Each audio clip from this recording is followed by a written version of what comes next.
नमस्कार, स्वागत है आपका हरियाणा न्यूज में। खास खबर के साथ मैं हूं रेणु कैलाश। तबादला।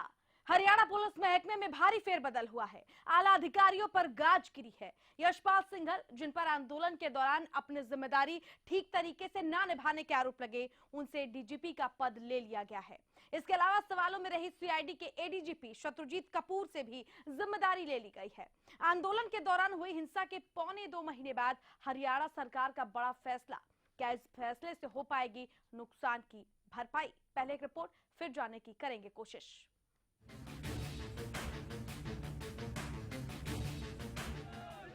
हरियाणा में जाट आरक्षण आंदोलन के दौरान हिंसा रोकने में न सिर्फ पुलिस नाकाम रही, बल्कि खुफिया एजेंसियों से भी जिम्मेदारी निभाने में चूक हुई। ये बात न सिर्फ जनता ने कही, बल्कि सरकार के भीतर से भी आवाज उठती रही। इसे दबाव का असर कहे या फिर नाकामी का बदला। खट्टर सरकार ने आंदोलन के करीब 2.25 महीने बाद डीजीपी यशपाल सिंघल और एडीजीपी सीआईडी शत्रुजीत कपूर को हटा दिया है। जाट आंदोलन के दौरान जिम्मेदारी ठीक से ना निभाने वाले अफसरों को मिली सजा। हिंसक आंदोलन के करीब 2.25 महीने बाद डीजीपी यशपाल सिंघल और एडीजीपी सीआईडी शत्रुजीत कपूर को हटाया गया। सरकार पर पिछले काफी समय से डीजीपी और एडीजीपी के तबादले का दबाव था। सरकार शत्रुजीत कपूर को हाल फिलहाल नहीं बदलना चाह रही थी, लेकिन आरएसएस के दबाव के चलते कपूर की भी छुट्टी कर दी गई। शत्रुजीत कपूर का विरोध कांग्रेस विधायक करण सिंह दलाल भी कर चुके हैं। अफसरों पर आरोप था कि उन्होंने खुफिया जानकारी सरकार तक ठीक ढंग से पहुंचाने की बजाय एक मंत्री के निर्देश पर जांच की। नए डीजीपी की नियुक्ति के बाद पूरे प्रदेश में नए सिरे से पुलिस तंत्र में बदलाव होगा। कहां क्या बदला? डीजीपी यशपाल सिंघल को डीजी जेल लगाया गया है। शत्रुजीत कपूर को एडीजीपी सीआईडी से हटाकर एडीजीपी क्राइम लगाया गया है। हिसार रेंज के आईजी अनिल कुमार राव को आईजी सीआईडी बनाया गया है। विधायक रणधीर कापड़ीवास ने तो सीआईडी के फेलियर को सबसे पहले कबूला था। यहां तक कि खुद सरकार के मंत्री कहते आए कि आंदोलन में पुलिस के आला अधिकारी अपनी भूमिका सही तरीके से निभा नहीं सके। Total failure. मुझे कहना पड़ा बड़े दुख के साथ, आज मैं प्रेस कॉन्फ्रेंस में खुला कह के आया हूँ कि जो शत्रुजीत कपूर, जिसके बारे में ताकतवर और ईमानदार अधिकारी माना गया, जिसका डंका बजता था इस नाम से, सरासर उसकी फेलियर, सरासर फेलियर। क्योंकि उसका ध्यान था ट्रक पकड़ने में, ओवरलोड पकड़ने में। सीआईडी का काम ही नहीं था। जो उनका काम नहीं था वो उस पर ध्यान दे रहे थे, सीआईडी की तरफ उनका ध्यान नहीं था। ये तो माननी पड़ेगी, बहुत कमियां हुई। स्वास्थ्य मंत्री अनिल विज ने भी पुलिस और सीआईडी की नाकामी पर खेद जताया था। क्यों हुआ तबादला? सरकार पर डीजीपी यशपाल सिंघल और एडीजीपी सीआईडी शत्रुजीत कपूर को बदलने का दबाव था। हालांकि शत्रुजीत कपूर को हाल फिलहाल हटाने की जानकारी नहीं थी। एडीजीपी कपूर के खिलाफ कांग्रेस विधायक ने भी खोला था मोर्चा। शत्रुजीत कपूर पर आरोप खुफिया जानकारी सरकार तक पहुंचाने की बजाय एक मंत्री के निर्देश पर काम किया। डीजीपी सिंघल पर आरोप हिंसा काबू नहीं करने, पुलिस प्रशासन पर पकड़ नहीं बना पाना। सवाल ये है कि क्या दबाव में पुलिस अधिकारियों का तबादला किया गया? क्या भारी फेरबदल से होगा बदलाव? क्या बदले से हो पाएगी नुकसान की भरपाई? हिंसा के 2.25 महीने बाद लिया गया फैसला कितना सही? क्या सरकार को एक कदम पहले उठाने की जरूरत नहीं थी? Bureau report, Haryana news. चलिए, और उस पर बातचीत करने के लिए, चर्चा करने के लिए खास मेहमान हमारे साथ स्टूडियो में जुड़ चुके हैं वरिष्ठ पत्रकार और राजनीतिक विश्लेषक अमित नेहरा। उनसे बातचीत कर जाने की कोशिश करते हैं इसके तमाम पहलुओं की। अमित जी, बहुत स्वागत है आपका। ये जो फैसला किया गया, ये जो कदम उठाया गया है, इस कदम को आप कैसे देख रहे हैं? क्या ये कदम पहले नहीं उठाया जाना चाहिए था या सरकार पर कोई दबाव था?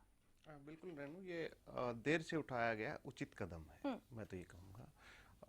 जिस दिन जाट आरक्षण में सरकार की किरकिरी हुई, 18-19 फरवरी की बात है, उसी दिन ये अगर कदम उठा लिए जाते तो इतनी किरकिरी ना होती सरकार की, और आंदोलन को भी ठीक तरह से हैंडल किया जा सकता था। देखिए, 2 डीजीपी हमने देखे सरकार में। पहले डीजीपी एसएन वशिष्ठ, उनकी भारी फेल्योर हुई थी, लेकिन समय रहते उनको भी उसी समय दुरुस्त नहीं किया गया था। मैं बात कर रहा हूँ रामपाल को पकड़ने की, मामले की। हाँ। रामपाल मामले की। जिस तरह से वहां पे एक बहुत बेहद घटिया प्रदर्शन किया गया हरियाणा पुलिस के द्वारा, सिर्फ एक संत को पकड़ने के लिए वहां से 35,000 से 40,000 जवान लगा दिए गए और 4-5 दिन तक बंधक सा बना के रखा गया पूरे हरियाणा को। तो उससे मैसेज क्या गया? उससे मैसेज ये गया कि हरियाणा पुलिस में इतनी ताकत नहीं है कि एक आदमी को गिरफ्तार कर ले कोर्ट के आदेशों के बाद। तो एसएन वशिष्ठ पे अगर उसी दिन लगाम लगा दी जाती तो अगला जो प्रकरण था जाट आंदोलन में जो विफलता हुई है, शायद उससे बच सकती थी सरकार। लेकिन क्या है कि वही ढीला ढाला रवैया सरकार ने रखा और ये इसका दुष्परिणाम आज हमें देखने को मिला। बात यह है कि जो वर्तमान डीजीपी थे जिनका तबादला हुआ, तो बताया जाता है कि इनके संबंध भी आरएसएस से रहे हैं, तो शायद सरकार को इतना वक्त लग गया इनको पद स्थापित करने में। इस तरह की चीजें नहीं होनी चाहिए। देखिए, पार्टीबाजी या किसी की निष्ठा को दूर करके उसके प्रशासनिक गुण देखने चाहिए अफसर के, वो नहीं देखे गए। तो मैं तो ये कहूंगा कि जो भी हुआ है ठीक हुआ है, आगे और बेहतर रहे, ये कामना करता हूं मैं तो। आगे और बेहतर होगा, लेकिन जो ये तबादला किया गया है, आपने कहा कि देर से उठाया गया सही फैसला है, फैसला अब सही मालूम पड़ता है, लेकिन क्या इस बदलाव से उस नुकसान की भरपाई हो पाएगी अमित जी, जो उस दौरान देखी गई और जो किरकिरी हुई पुलिस प्रशासन की या सरकार की और जिसकी गूंज काफी दूर तक सुनाई दी, उसका क्या? रेणु जी, पिछले नुकसान की भरपाई तो कोई भी नहीं कर सकता। मैंने एक बात कही है कि भविष्य में होने वाले इस तरह के जो फसाद हैं उनसे शायद बचा जा सके, क्योंकि जो नए डीजीपी हैं केपी सिंह, उनकी छवि एक कर्तव्यनिष्ठ अधिकारी की रही है और काफी कड़क ऑफिसर माने जाते हैं। तो हमें ये मान के चलना चाहिए कि शायद प्रदेश को ऐसे बुरे दिन देखने को ना मिले। और रही बात आईजीसीआईडी की, देखिए, सुनने में ये आया है कि उन्होंने कई राजनेताओं को भी नोटिस भेजे हैं मानहानि के, क्योंकि उनके खिलाफ कुछ टिप्पणियां कर दी गई थी। इनमें मैं पूरी तरह श्योर तो नहीं हूं, लेकिन जो आई हैं सूचनाएं, तो इस तरह के अगर काम करेंगे तो देखिए क्या उनसे अपेक्षा की जा सकती है। लेकिन मैं शत्रुजीत कपूर के बारे में ये कह सकता हूं कि 2001 में वो गुड़गांव के एसपी थे, तो प्रदेश में सबसे बड़ी डकैती उन्हीं के कार्यकाल के दौरान हुई थी। लगभग 10 करोड़ रुपए के हीरे डकैत लूट के ले गए थे यहाँ से।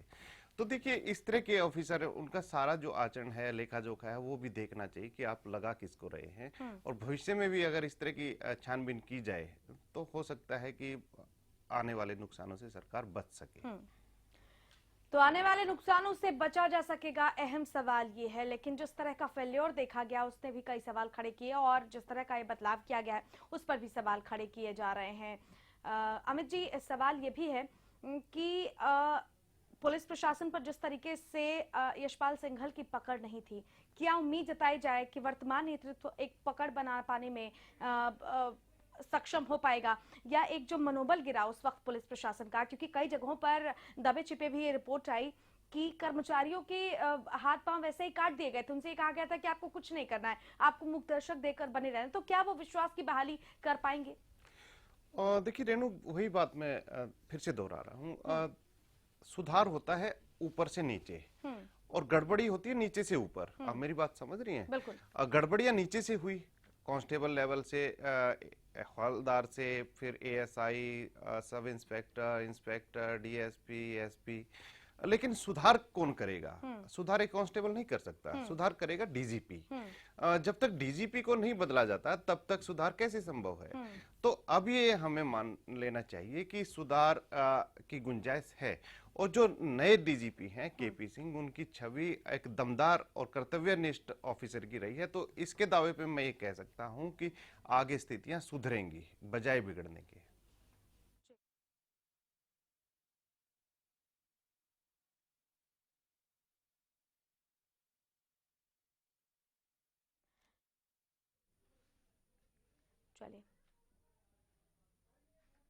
चलिए, सवाल बहुत सारे हैं। आंदोलन में फेलियर का खामियाजा क्या? दबाव में पुलिस अधिकारियों का तबादला किया गया। प्रकाश जांच कमेटी की बात करें अमित जी, तो जिस तरह की बात उनकी तरफ से की गई, क्या आपको लगता है कि उस पर तुरंत ये संज्ञान लिया गया? उन्होंने भी कहा था कि बहुत बड़ा प्रशासनिक फेल्योर था और जितने स्मार्ट होने चाहिए हरियाणा पुलिस के अधिकारी उतने स्मार्ट है नहीं, यहाँ पर बदलाव की जरूरत है। तो उन तथ्यों को भी ध्यान में रखा गया सरकार की तरफ से? देखिए रेणु जी, इसके लिए मुझे नहीं लगता कि किसी जांच कमेटी की आवश्यकता थी सरकार के सामने, क्योंकि जो सारा था वो सरेआम था। हाँ, खुलेआम था। कोई बंद कमरे में नहीं हुई ये बैठक या जो आंदोलन था। तो इसमें सरकार अगर इतनी मैच्योर है तो उसको शुरू दिन से ही पता लग जाना चाहिए कि कौन ऑफिसर किस भूमिका में था। सबसे पहले जो आरोप लगाया गया कि गुप्तचर एजेंसियां फेल हुई, तो आईजी सीआईडी को उसी दिन क्यों नहीं बदला गया? ठीक है ना। उसके बाद क्या है कि ओवरऑल अगर देखा जाए तो पुलिस का भी फेल्योर था। आपने एक एसीपी जो डीसीपी है उसको सस्पेंड कर दिया है, एसपीज के ट्रांसफर कर दिए गए, लेकिन आपने टॉप लेवल पे क्या किया? बिल्कुल ठीक है ना। तो ये मैसेज तो शुरू दिन से ही हो जाना चाहिए था, पूरे प्रदेश में इसकी गूंज जानी चाहिए थी कि देखो हम दोषियों को बख्शेंगे नहीं। ठीक है ना।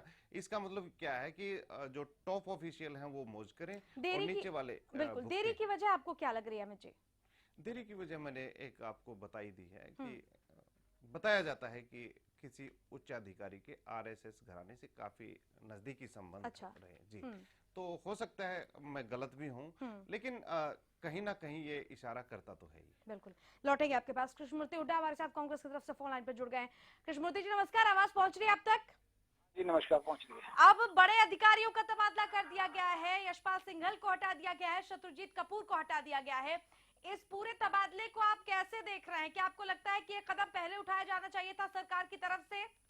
देखिए, जिस दिन ये टोटल पुलिस फेल हो चुकी थी, खुफिया तंत्र फेल हो चुका था, उसी वक्त अगर उठाते ये कदम तो बढ़िया रहता। बहुत लेट उठाया है, क्योंकि जो डायरेक्टर जनरल पुलिस थे यशपाल सिंघल, उनके फादर के आरएसएस से संबंध है, जिसकी वजह से वो इस कुर्सी पे बैठे थे और सरकार उनको हटा नहीं पा रही थी। तो ये कदम अगर पहले उठाते तो ये सरकार के लिए फायदेमंद होता। चलिए लौटेंगे आपके पास। कृष्णमूर्ति जी बने रहिए आप हमारे साथ। डॉक्टर योगेश बिदानी फोन लाइन पर जुड़ गए हैं बीजेपी की तरफ से। बिदानी साहब नमस्कार, आवाज पहुंच रही है आप तक? जी पहुंच रही है। बिदानी साहब, यशपाल सिंघल को हटा दिया गया पद से, शत्रुजीत कपूर को हटा दिया गया पद से, लेकिन आरोप ये लग रहे हैं कि बड़ा देर से उठाया गया ये कदम है। चूंकि ये कहा जा रहा है, आरोप लगाया जा रहा है कांग्रेस की तरफ से कि यशपाल सिंघल के आरएसएस से घने संबंध थे, इस वजह से सरकार उनका कुछ नहीं कर पा रही थी और अब दबाव में ये फैसला लिया गया है। क्या कहेंगे आप? नहीं, ऐसा नहीं है।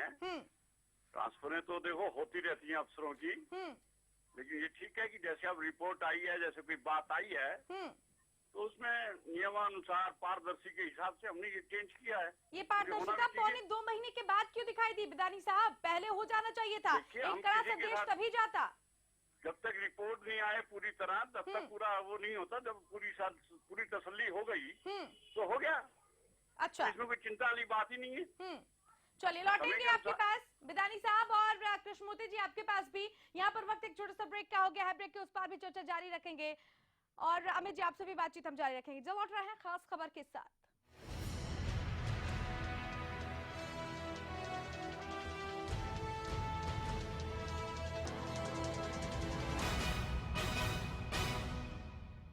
सरकारी नौकरी मिलती नहीं या आप लेते नहीं, बेरोजगार रहने के 2 कारण हैं। या तो आप कोशिश नहीं कर रहे या आपकी दिशा गलत है।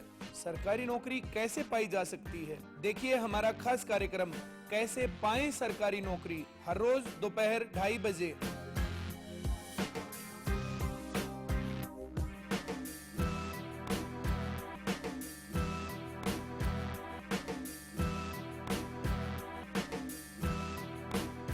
खेतों में खुशहाली लाए, बोपार आए, बोपार आए, घर घर पानी पहुँचाए, बोपार आए, बोपार आए, सालों साल चलता ही जाए, बोपार आए, बोपार आए। कम वोल्टेज में भी मोटर स्टार्ट करे बेआवाज, सालों साल चलने वाला बोपाराय मोटर स्टार्टर। ज्यादातर किसानों ने सरताज जिप्सम को अपनाया। सरताज जिप्सम ने ते ढीला भी खत्म कर देता, सब बूटियां दी उम्र ही ਵਧਾ ਦਿੱਤੀ ਆ। वाह भी वाह, सरताज जिसम ने कमाल कर दी है। ਰਾਜ ਜਿਸਮ ਨੇ ਬੱਲੇ ਬੱਲੇ ਕਰਾਦੇ ਖੇਚਾ। सरताज जिस्म वाले पट्ठियां ने ते मज्जां दा दुध ही ਵਧਾ ਦਿੱਤਾ। सरताज जिप्सम नेचुरल इंपोर्टेड सल्फर व कैल्शियम से युक्त। It's always you taking me through. I say the same old thing with you by my side. ये क्या हो रहा है? अगर कपड़े मैंने ही गंदे किए तो मैं ही धोऊंगा ना। मेरी वजह से आपकी सौफात क्यों खराब हो? Well, मिस्टर खुद्दार, कपड़े तो साफ हो गए और आपकी सॉफ्ट हाथ अभी भी सॉफ्ट है। मैं भी ना यूं ही टेंशन लेता हूँ। लो, इसे भी आप साफ कर दो। कपड़े कलर्ड हो या व्हाइट, स्टेन्स की छुट्टी पक्की। कपड़े और हाथ वुश करे खुश। स्वाद कर दे दीवाना, श्री नंदन सेहत का है खजाना। श्री नंदन शुद्धता का है पैमाना, श्री नंदन शुद्ध घी। भरपूर सेहत, भरपूर स्वाद, श्री नंदन शुद्ध देसी घी। श्री नंदन। सिरसा में अब खत्म हुआ अंतर्राष्ट्रीय स्तर की शिक्षा का इंतजार। MDLR ग्रुप लेकर आए हैं MDK इंटरनेशनल स्कूल। हरियाणा के हरित क्षेत्र सिरसा में विश्व स्तरीय शिक्षा की खास पहचान। MDK international school Cambridge university London से जुड़े सिरसा के इस पहले रेसिडेंशियल कम डे बोर्डिंग स्कूल के डायरेक्टर हैं कैम्ब्रिज एग्जाम्स के आकलनकर्ता मिस्टर लॉरेंस फ्रे। विश्व स्तरीय शिक्षा के साथ MDK स्कूल में है एयर कंडीशन कैंपस और दूसरी आधुनिक जरूरी सुविधाएं, पुस्तकों से परिपूर्ण लाइब्रेरी और एक स्पेशियस कैफेटेरिया जिसमें बच्चों के लिए मिलेगा हेल्दी खाना। MDK इंटरनेशनल स्कूल की विश्व स्तरीय खेल एवं अन्य सुविधाएं आपके बच्चों का स्वास्थ्य एवं चहुमुखी विकास सुनिश्चित करती हैं। तारकेश्वरम धाम के नजदीक रानिया रोड सिरसा में। अधिक जानकारी के लिए संपर्क करें।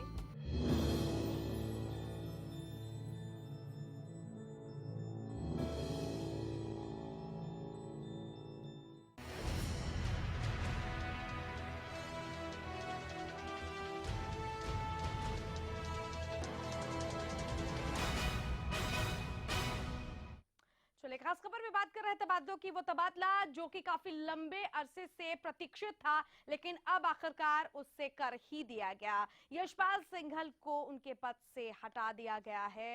उनकी जगह अब नए पुलिस महानिदेशक मिलेंगे। हरियाणा को मिल चुके हैं केपी सिंह, जो कि अब से थोड़ी देर बाद कार्यभार भी संभालेंगे। इसके अलावा शत्रुजीत कपूर को भी सीआईडी के फेल्योर के चलते हटा दिया गया है। लेकिन क्या ये सही समय पर लिया गया फैसला है या इस फैसले में देरी हुई? कई सवाल है जिन पर हम चर्चा कर रहे हैं। वरिष्ठ पत्रकार अमित नेहरा जी हमारे साथ जुड़े हुए हैं। अमित जी, जिस तरह के जवाब दिए जा रहे थे बीजेपी की तरफ से कि जांच की जा रही थी और पारदर्शिता बरती गई पूरे तरीके से जांच में और इस वजह से ये सब कुछ हुआ, क्या ये तर्क मानने के योग्य है? क्या आपको लगता है कि वाकई इतनी गहन जांच की जरूरत थी? क्या प्रथम दृष्टया ये सब देखकर नहीं लग रहा था जो हालात बने थे हरियाणा के? देखिए रेणु जी, इसमें बात ये है कि सरकार किस चीज का नाम है, किस चिड़िया का नाम है। सबसे पहले तो हमें ये समझना होगा। तुरंत अगर रिएक्शन नहीं होता तो सरकार किसी का काम की नहीं होती। जब ये देखा कि इतना नुकसान हो चुका है और किस वजह से हुआ, अगर सरकार के ये समझ में नहीं आया, उसके लिए भी जांच आयोगों की, जांच कमेटियों की जरूरत पड़े तो मुझे लगता है कि सरकार नाकामयाब रही है। और दूसरी बात, डिफेंड करना भी नहीं आता बीजेपी वालों को। अच्छा, ठीक है ना, क्योंकि वो ये कह के बच सकते थे कि तबादला होना कोई सजा नहीं है। ठीक है ना, अगर उनको डिफेंड करना ही था, उन्होंने ये भी मान लिया कि हाँ गलती हुई है और गलती हुई है तो हमने तबादला कर दिया, बिल्कुल। लेकिन ये बीच का 1-1.5 महीना है, ये किस लिए आपने व्यर्थ किया, कमाया क्यों? ठीक है ना, जनता जवाब मांगती है।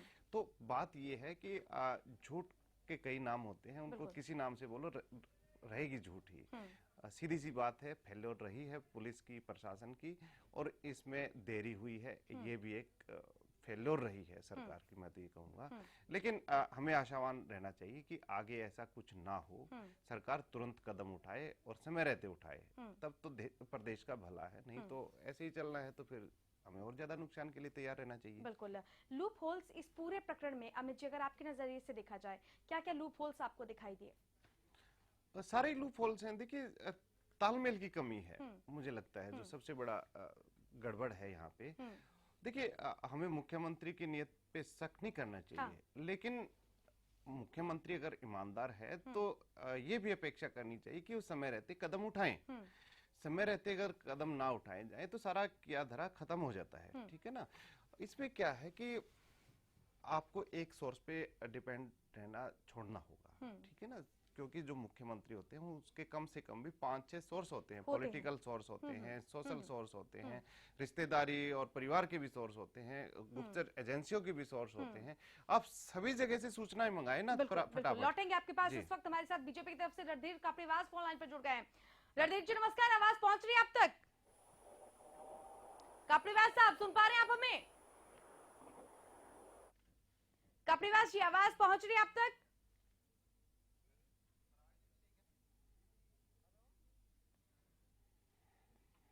कापड़ीवास जी, आप सुन पा रहे हैं हमें? हेलो जी कापड़ीवास साहब, आवाज पहुंच रही है आप तक? हाँ, आवाज आपकी आवाज है। कापड़ीवास साहब, आपने भी सवाल उठाया था शत्रुजीत कपूर पर और ये कहा था कि फेल्योर है पूरे तरीके से सीआईडी का। अब सरकार की तरफ से कदम उठाते हुए उनको हटा दिया गया है और यशपाल सिंघल को भी हटा दिया गया है। आपके नजरिए से ये फैसला कितना सही है और क्या ये फैसला सही समय पर लिया गया फैसला है? देखिए, उस समय के जो हालात थे, उस समय के हालात में प्रक्रिया अलग होती है। ये सरकार की अपनी प्रशासन नीति है और इसमें अधिकारियों के ट्रांसफर होना कोई बड़ी बात नहीं है। ये सामान्यता चलती रहती है और चलती रहेगी आगे भी। नहीं कापड़ीवास साहब, आपने भी तो सवाल उठाए थे कि ये फेल्योर है, टोटल फेल्योर है और उसी फेल्योर की वजह से सरकार पर भी सवाल उठे, तो अब इसे आप रूटीन प्रक्रिया कैसे बता सकते हैं? देखिए, ये उस समय जब हरियाणा जल रहा था, उस समय की तत्कालिक और उस समय की जो गंभीरता थी, जब सबके आंखों में आंसू थे, तो उसमें प्रतिक्रिया क्रिया होना स्वाभाविक हो जाता है। कोई कुछ देता है, कोई कुछ देता है, किसी को संवेदना कम होती है, किसी को ज्यादा होती है, किसी को दर्द कम होता है, किसी को ज्यादा होता है। लेकिन अब जो ये ट्रांसफर हुए हैं, ये प्रशासनिक दृष्टि से सरकार ने अपने हिसाब से किए हैं और ये ट्रांसफर होते रहते हैं, होते रहेंगे, कोई बड़ी बात नहीं है। चलिए कापड़ीवास साहब, बेहद शुक्रिया आपका हमारे साथ जुड़ने के लिए।